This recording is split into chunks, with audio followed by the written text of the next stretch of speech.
네, 전문가 의견 들어보셨는데 우리도 일본 제품 쓰지 말자 이런 좀 강경한 의견도 있으셨고요. 또 강대강은 좀 계속되는 보복 조치만 낳게 될 것이다 이런 의견도 주셨는데 좀 위원분들의 생각도 좀 들어보겠습니다. 효과가 과연 있을지 의문입니다. 강경하게 일본의 입장을 표명하는 것은 중요하지만 불매 운동이라든가 아니면 오히려 WTO 제소 이거 같은 경우에는 시간이 오래 걸리기 때문에 좀 어렵다고 보이고요.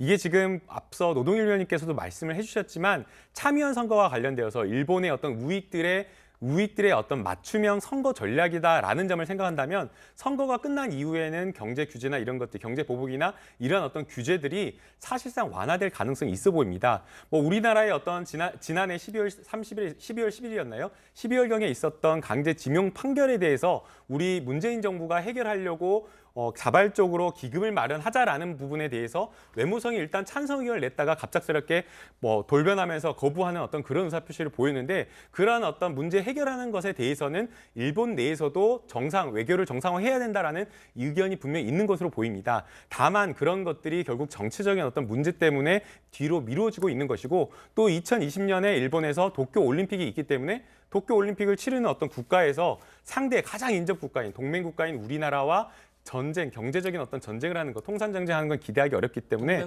정치적인 완화가 된다라고 한다면 그런 어떤 국면을 통해서 외교적으로 이 문제를 해결하는 게 좋다라고 저는 봅니다. 동맹은 아닙니다. 동맹 아닙니다. 저도 좀 비슷한 생각인데요. 지금 일본과 싸우면 결과적으로 일본에 있는 아베 정부에 힘을 실어주고 더 큰 싸움을 만들어내면서 그 아베가 계속해서 이것을 정치적으로 활용하게 만드는 어떤 빌미를 주는 것이라고 생각합니다. 그래서 저는 아예 대응하지 않는 것이 좋다고 생각하고요. 앞으로 그러면 우리 산업체에 있을 이 문제들 혹은 아니면 이게 반도체 시장까지 흔들릴 정도의까지 문제로 옮겨간다고 했었을 때 어떻게 그럼 산업적으로 대처할 것인지 우리 정부가 그 해답에 더 골몰하는 게 좋지 않을까 싶고요. 근데 안타깝게도 오늘 그 나경원 대표가 그 일과 직접 외교하겠다. 자유한국당의 일 정부와 직접 만나겠다라고 이야기를 했었습니다. 그런 것을 한 정당이 말하면서 그리고 또 그 나경원 대표가 뭐라고 하셨냐면 지금 현 정부가 제대로 된 그 외교를 하고 있지 않아서 이런 참사가 일어났다.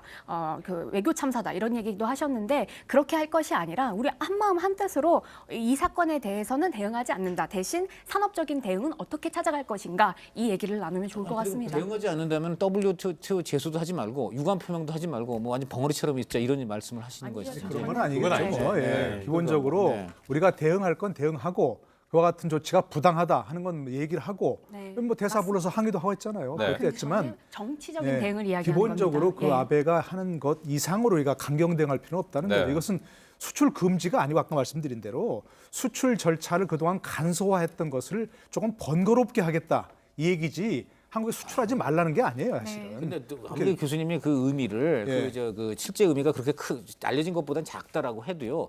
그 자체가 굉장히 큰 겁니다. 물론이죠. 그러니까 엄청 큰 거예요. 그러니까 우리가 왜냐면- 가만히 있자는 얘기가 아니라니까요. 네. 가만히 있자는 얘기가 아니고 기본적으로 일본에 대해서 일본의 어떤 반응도 기본적으로 사법부의 판결 때문에 그런 거 아니에요. 우리 정부도 어쩔 수 없는 거예요. 그러니까 우리 정부도 어쩔 수 없다는 걸 일본에 설명을 하고 이 문제를 미래지향적으로 어떻게 해결할 것인지를 서로 협의해 나가는 그런 것이 필요한 거다는 교수님 거죠. 말씀이 예. 이론상으로는 100번, 1000번, 10,000번 옳습니다. 자, 그 얘기 이미 한국 정부가 오래 해왔어요. 네네. 이게 판결이라서 그런 거고 우리 정부는 또 정치적으로 어떻게 해보겠다 이런 말도 해왔고요. 네.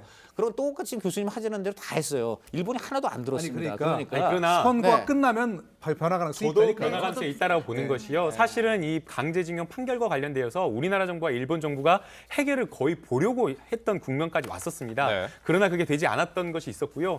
또 과거에 올해 초까지만 하더라도 일본의 어떤 초계기 위협과 관련되어서도 굉장히 그 갈등이 치달았지 않습니까? 근데 이 문제도 결국에는 상호 어떤 국방과 관련된 외교적으로 어떤 이 문제를 해결했기 때문에 정치적인 어떤 이 시기가 조금 지난다라고 한다면 또 다른 어떤 외교적인 어떤 분쟁을 야기하지 않고 초기의 문제가 또 한 번 이제 노동 협의를 의원께 마지막으로 했다고 좀 봅니다. 드리겠는데 이 WTO 제소가 실효성이 있을까요? 그러니까 만약에 예를 들어서 우리가 일본이 수입하던 걸 수입하지 않겠다 이렇게 해버리면 WTO 제소할 수 있어요. 네. 자기들이 수출하던 걸 팔던 걸 안 팔겠다고 하는 거니까 또는 팔던 걸 절차를 좀 번거롭게 한다는 아니, 그럼 데니까 이겁니다. WTO의 네. 제소가 실효성이 별로 저도 실효성 없는데 없습니다. 이거 간단한 이겁니다. 만약에 정상적으로 주고받는 거 또 파는 거 이거를 금지하면 그건 당연히 걸리는데 이거는요.